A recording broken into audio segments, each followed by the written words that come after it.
Howdy folks, and welcome back to this Let's Play series of Star Trek Online. My name is Winters and you are very welcome. So in this episode we are going to move on to the next, we're going to move on to another one of the systems that is in Star Trek Online. And the system we're going to move on to is the Admiralty System. Some of you may be familiar with this, but for those who aren't, we're going to go through it and explain all the ins and outs for that system. So in order to access it, you need to go up here to your duty officer button and open up the duty officer window, and then you need to click on the Admiralty tab. Now ignore this for now. The only thing that the only thing you need to know here is when you start off with the system, when it initially becomes available to you, you have 3 slots. Okay, so that's that. So what is the Admiralty System? The Admiralty System allows you to send any ships that you have either acquired or purchased. And I say acquired because there are ways to get Admiralty ships through the game, through normal gameplay, either from story missions or completing campaigns. Or maybe events or special giveaways, and then you can also get them from purchasing ships, let's say in the C store up here. And basically what happens is, for every ship that you own, when it is in your ship roster, alright, so you know out here and across the way in the shipyard, so actually we'll go there now. You know here where you can manage your ships, alright? This is your ship roster, alright? So I currently have 1, 2, 3 ships on my ship roster. That's what I currently have. And every time you get a new ship, and it appears here in your ship roster, a carbon copy of that ship will appear in this ship roster. And is completely separate and independent from the ships that appear here.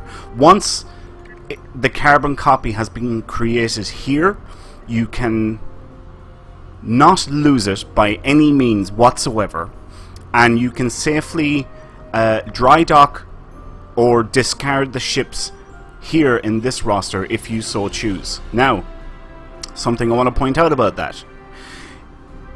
If the ship you have that is here in your roster, let's say from the lockbox or the lobby store, if you dismiss that ship, it's gone, buddy, and there is no way for you to get it back. So be very, very careful, okay? Any ships that are in the C store, you can safely dismiss because you can reclaim them again later on down the road at any point at which you may want to. But remember, lockbox ships or lobby ships, those ships, for example, or let's say ones that you purchase even from the shipyard. So here we'll acquire ships. See these ships? They cost dilithium. All right, so let's just pick a rank. We'll pick second. All right, look, 20,000 dilithium for these ones. If I purchase one of these ships, okay, it will appear in this roster here. And then a carbon copy of it will appear here in this roster within the Admiralty System. Now the next thing, and probably one of the first things I should have pointed out, was this system becomes available to all players once you hit level 52. Playing as a Jem'hadar character, you start off at level 60, so obviously the system is available to you straight away from the get-go. Right, so I have already gone ahead and I've claimed all the ships, nearly all the ships that I have in the C store that I've purchased down through the years, and ones that I've acquired through events and such. Hence why I have 79 there now.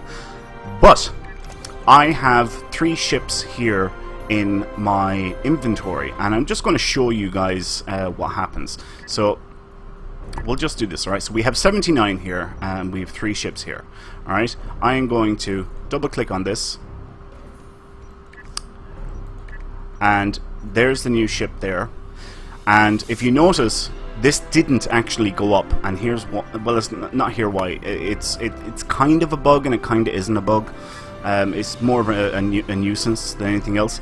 All you have to do is close down the window, the duty officer window or the Admiralty window, and then open it up again. And look, ta-da! And now we're up to 80 ships. That's all you have to do. Okay? And we double-click on this one, and we double-click on this one, and we open up the duty officer window, and ta-da! Now we're up to 82 ships. Okay. So the Admiralty System has, these are what are known as campaigns. You have the United Federation of Planets campaign, the Klingon campaign, the Romulan campaign, and the Ferengi Alliance campaign. And what these campaigns allow you to do is to send ships, your ships that you have acquired, off on missions. And they complete the mission and they come back with, for example, experience, sometimes dilithium, sometimes energy credits, sometimes all of those. Sometimes they will give you duty officers, sometimes it will give you crafting materials.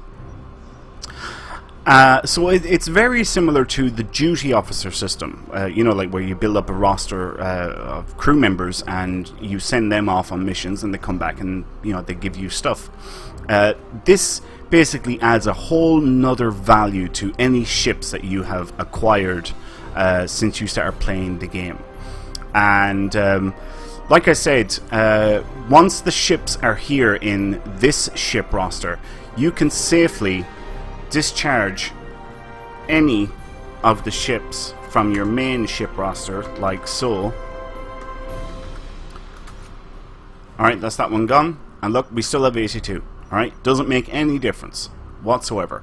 By the way, those ships that I just loaded up there, they're from the sea store, so I don't care about dismissing those ships, because if I want them back again, all I have to do is open up the sea store and reclaim them.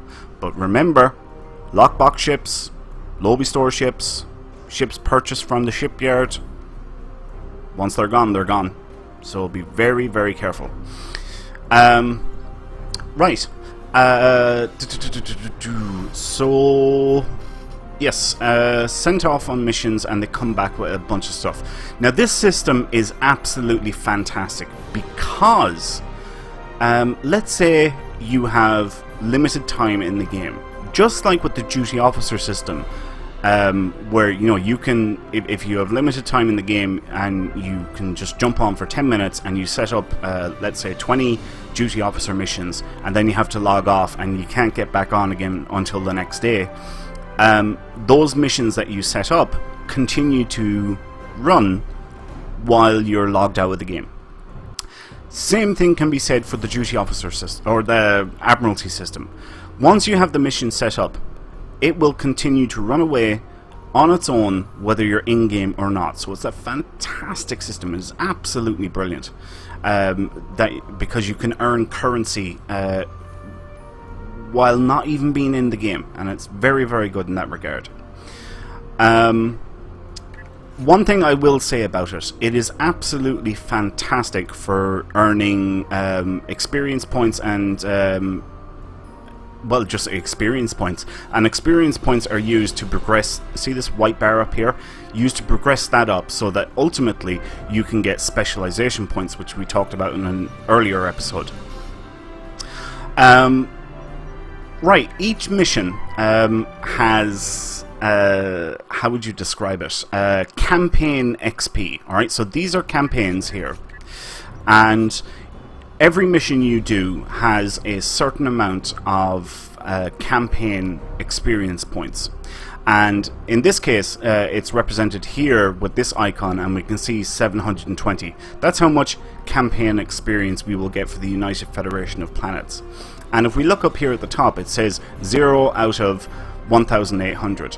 So as we complete missions, this bar will fill up, and then we will level up. Like, see here, Klingon Empire. See the way that's at level 1? Because I've already done a mission and I've jumped up to level 1. And now we can see we're at 90 of 2,600. And we can see the icon has changed here. This particular mission gives 450 experience. And there are 10 levels within each campaign. And getting to level 10 in each one of these campaigns, once you hit level 10, you earn or unlock an epic level free Admiralty card or ship. Alright, now yeah, I'm gonna say Admiralty card because that's exactly what it is. It's not a ship that you can fly. It's a card here, like all of these. These are carbon copies of the ships that you own, but they're cards to use within the system. So we can see here. Look, this is an epic level Admiralty card. This is another epic level Admiralty card. So each one of these campaigns has an epic level Admiralty card in it that you will be rewarded for getting to level 10. So it's very worthwhile progressing through the different campaigns. Right, the next thing I want to talk about is when you set up a mission within a given campaign, there is a daily bonus XP. So for the very first mission that you do within any campaign within a 20-hour period, that first mission will net you not only the experience that the mission was going to give you in the first place, which, let's say this one, if we ran this one, it'd be 720 XP, but on top of that we will get a bonus XP. And it's represented by this little icon here. See this little exclamation mark in the circle, right? See, each one of them has that little exclamation mark on it. That means that the daily bonus is available to claim for each one of those. Okay?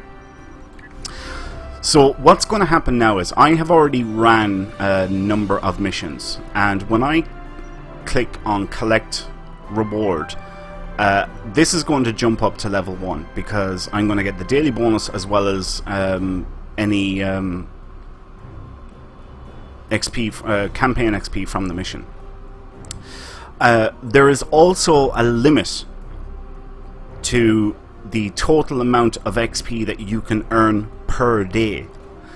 Honestly, I haven't got a freaking clue what it is because it is so hard to read the numbers. Like, that looks like 3,800 to me, but I don't know, I might be wrong.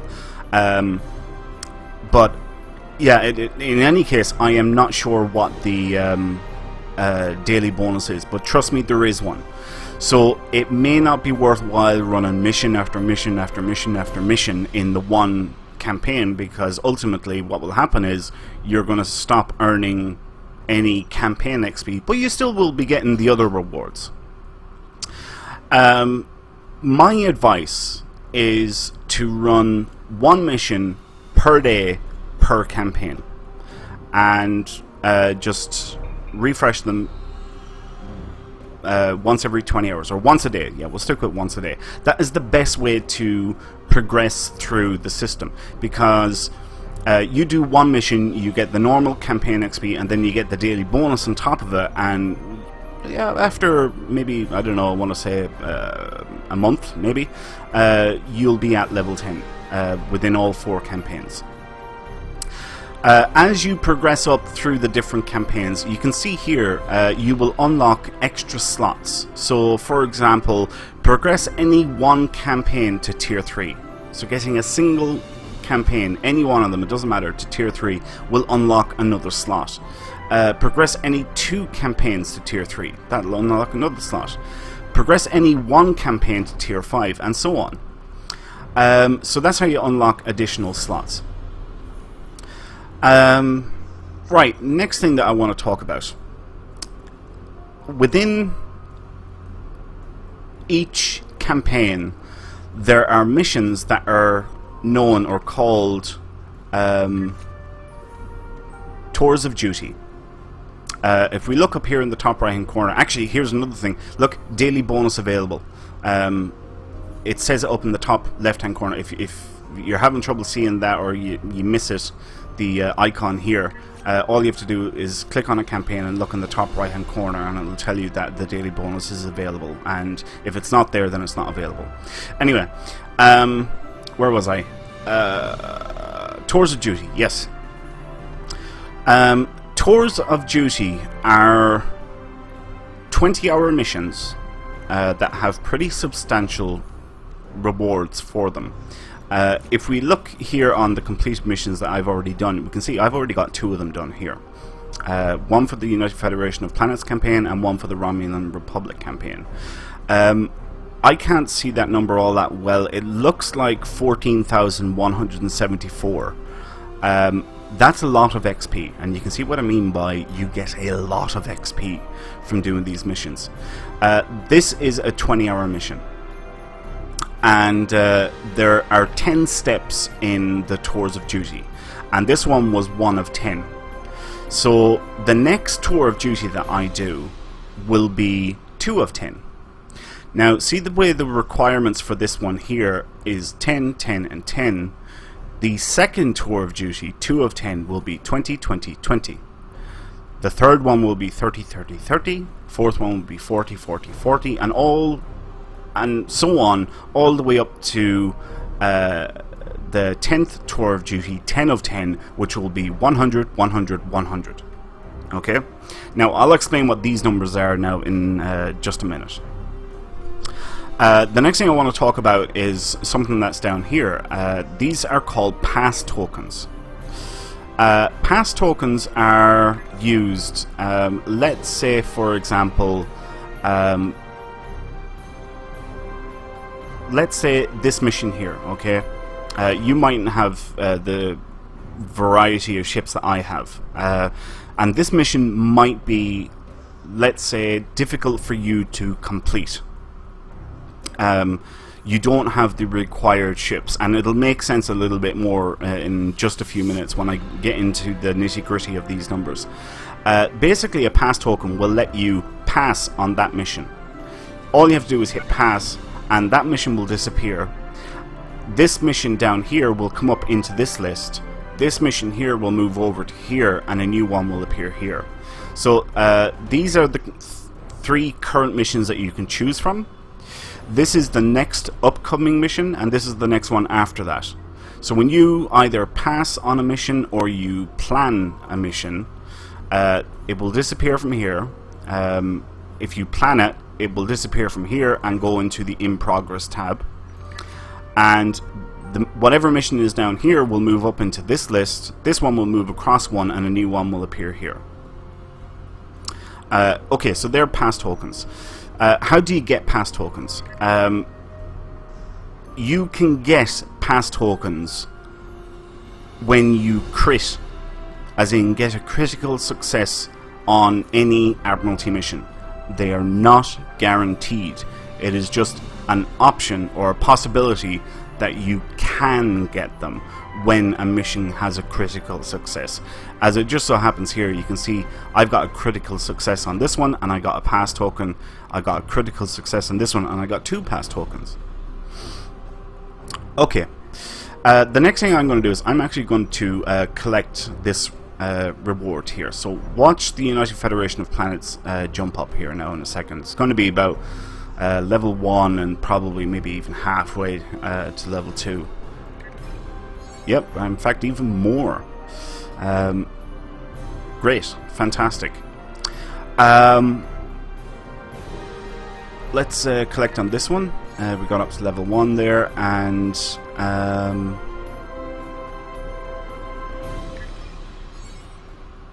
we got up to the same level as that one. Okay, so the next thing I'm going to do is I'm going to plan a mission. So let's see, I'm going to pick this one. Okay, so when you go to plan a mission, this is the window that you're going to be looking at. And we can see here it says Engineering 70, TAC 10, Science 10, total 90. Critical rating plus 50. Right. So basically what you are trying to do is you are trying to assign ships that have values either equal to or greater than the number here. Okay, so I'm gonna click on select here, and a list will come up of all my available ships. And if you notice, look, they all have numbers to them. 6, 6, 6. We'll scroll down a bit more just for a bit of variety. 32, 24, 16. And these numbers are based off the stats of the ship. So tactical ships will have higher tactical values, which is the red. Engineering ships will have higher engineering values, which is the yellow.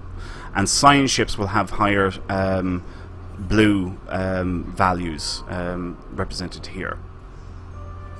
The list starts off with the lowest tier, which are basically small craft, moving up to tier 1, tier 2, all the way up to epic level ships.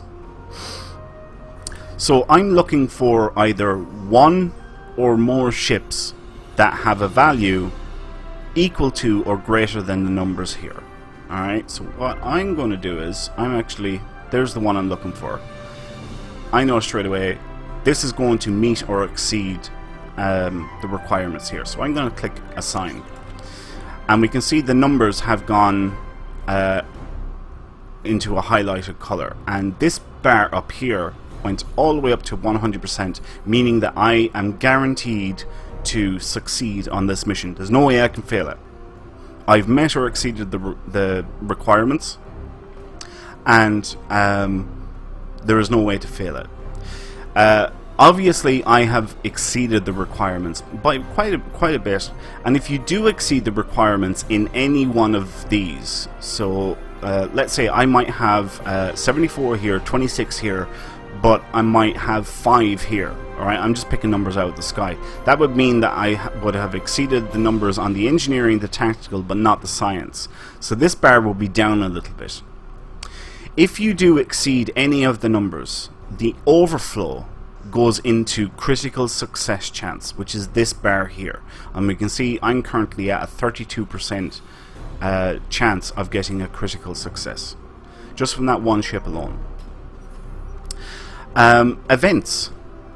There is a possibility on each mission to get one or more events. So the events that we got on this particular mission was plus 50 engineering required. So if we look at the engineering here, see it has the plus 50 in red. If we remember, I'll just go back. There's the mission there. It was 20-10-10. Alright, but when we go to planet, the event kicked in, and it means that it bumped up the engineering requirement by 50 points, bringing it up to a total of 70. The other event that we had is plus 50 critical rating. That's why there's 22% on this already. That's a plus 50 critical rating. So the events can be either good or bad. They can have positive or negative effects for planning the mission. So another example of an event might have been, let's say, minus 10 engineering required. So rather than this being 20, just ignore, the plus 50. Imagine if this was back where it was meant to be. Rather than having a 20 number, it would have had a minus 10 number on that, bringing it down to 10, 10, and 10. So anyway, we're going to plan this mission, or we're going to begin the assignment. Boom. And if we look up here in progress, there it is. It's counting down. It is working. We know it's going to succeed. We're going to get some experience points. We're going to get some campaign XP. As I said already, I only ever do one mission per campaign per day. It is the best way to level it up. That way you're not killing yourself, and just incorporate it into your dailies. Right, the next thing I'm going to do is I'm going to plan another mission, which just so happens to be a very similar one to the one we just done. So let's look at the events we got here. So we got a plus 10 required to engineering. We have a plus 5 critical rating, which is why that's up on 5, and we have a small energy credit package. which is represented down here, meaning that we're going to get a small package of energy credits once this mission completes, assuming that we succeed in it at the very least. So I'm going to have a quick look at my ships here. Do you know what? For pig iron, I'm just going to pick one that I know is not going to meet the requirements. So I have not met the requirements on engineering this time. Alright, and as we can see, the success bar did not fill up all the way, and that's the reason why. However, we did exceed the requirements on tactical and science, and that's why the critical chance bar has moved up to 12%. So I need to add another ship to this, at least one more, in order to meet or exceed the requirements that are needed. So in this case, I am going to add this bad boy here. And we can see this has gone up to 100%, and our critical success chance is now 28%, because we have met or exceeded the requirements. And we're ready to plan the mission again, so we hit begin assignment. Alright, now I'm going to move on to the Romulan, and I'm going to plan another mission. And this one is a little bit different, at least the requirements are.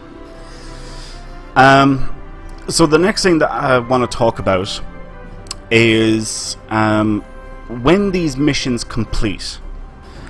You may have noticed these numbers here: C5M, 2H, 4H, 8H, all the way down as far as 18H. Alright, as you may have guessed, these are times. What these numbers mean is once the mission finishes, the second it finishes, that particular ship, so let's say this one, if we were using that one, this particular ship would be unavailable for 5 minutes. It goes into what they call maintenance mode. Okay, you can see here maintenance with 0 in it, meaning there are no ships in maintenance mode. While a ship is in maintenance mode, it is not available for any Admiralty missions. So the higher the tier of the ships that you use, the longer they're going to be in maintenance mode. And this is another reason why I just set up one mission per day, because I don't necessarily have 8 hours to spend in-game waiting for one particular ship to finish its maintenance mode and become available again. Never mind tier 6 ships like these ones, and they have 18 hours. They only become available after 18 hours after the mission finishes. Alright, so that's worth keeping in mind. So let's say if you've done a tour of duty, and we know a tour of duty is 20 hours, and you used one or more tier 6 ships on it, they won't go on their 18-hour cooldown until the tour of duty is finished, which takes 20 hours in the first place. So that's essentially a tier 6 ship locked out for 2 days. Pretty much. A day and a half at the very least. Right, so that's the maintenance mode, or the lockout for those ships. Now the other thing you may have noticed about actually every single ship that's available here is there's some text below all the numbers, and it varies from ship to ship. Basically, every vessel has, how would you describe it? A little bonus to it. So, for example, this small craft, plus 10 all stats per any ship, not small craft. So that means that any ship that I assign to a mission along with this ship will give an additional plus 10 to all stats. Alright, so let's click, we'll add this one here, and if we add this one, because this is not a small craft, from here up are all small craft. So this one here, okay, 12, 12 and 12. So you would expect one of them to be 14, the other one to be 15, and the other one to be 13, okay? Because 2 and 12 is 14, 3 and 12 is 15, and 1 and 12 is 13. That will not be the case. the numbers that you are going to get will actually be 24 for engineering, 25 for tactical, and 23 for science. See? 24 for engineering, 25 for tactical, 23 for science. That's because this ship is using its little bonus feature here, which is add 10 on top of the stats for this ship. If I add another ship here, like this one, just call it an even 20, okay? If they were all 20, so you would expect this to go up to 44, 45, and 43, okay? But watch. No, they're about 10 higher than what they should have been. Again, because this ship has added another 10 on top of that, okay? The bonus feature for this ship is plus 1.25 times critical rating from all stats. Same with this ship. Some of the other ones are like this Phoenix replica small craft ignores all event modifiers. So see this plus 10 science required. If I pick that one, for example, watch this 90 drop down to 80. See? It's dropped down to 80. Now that could be plus 50 required. I've seen it go as high as plus 50. Heck, it could be plus 100 required. And that ship would bring it right back down from 180 to 80. Great little ship, that. And can be very, very useful. Let's see, some other modifiers. See this one, ignore science from events. This one, plus 5 engineering and science from any ship. So any ship that I use, I will get an additional plus 5 to engineering and science. And every single ship that you ever get in the Admiralty system will have some sort of bonus feature. So for example, this one is plus 35 engineering when alone. And what that means is, if I get rid of these ships, clear them out, see, 18, 18, 28, 28, 52, but it's actually 87. And if you do the math, that's exactly 35 plus 52 is obviously 87. Okay, so let's set up this last mission. So let me see, I want to pick this ship, I want to pick... I have a good idea of most of my ships, so I know where I'm going with them. And I need 30 there, so is this... No, it's not. There, this one. Yeah, that should do it. There we go. I've met or exceeded the requirements for all stats. I am 100% guaranteed I'm going to pass it, and I have a 5% chance that I'm going to get a critical success on it. My events... I am guaranteed now, because it's going to be a 100% success rate, going to get an energy credit package. And yeah, and that's it. Begin assignment. And let's see, anything else? I think that's pretty much it, really. Yeah, just to reiterate again, this is a fantastic system. It is really, really good. And oh yeah, I did forget something. So yeah, the system is fantastic. It's great, great way of earning skill points or expertise and leveling up. Really, really good for that. Now the next thing I want to talk about, or probably the final thing I want to talk about, is back to the tours of duty. So every single campaign has a tour of duty, and there are 10 steps to each of the tour of duties. Now when you get to 10 of 10 and you successfully complete it, there is a bonus reward for each one of them. So for the Federation campaign, you can see here it says complete all 10 steps of the tour of duty to receive 2 specialization points.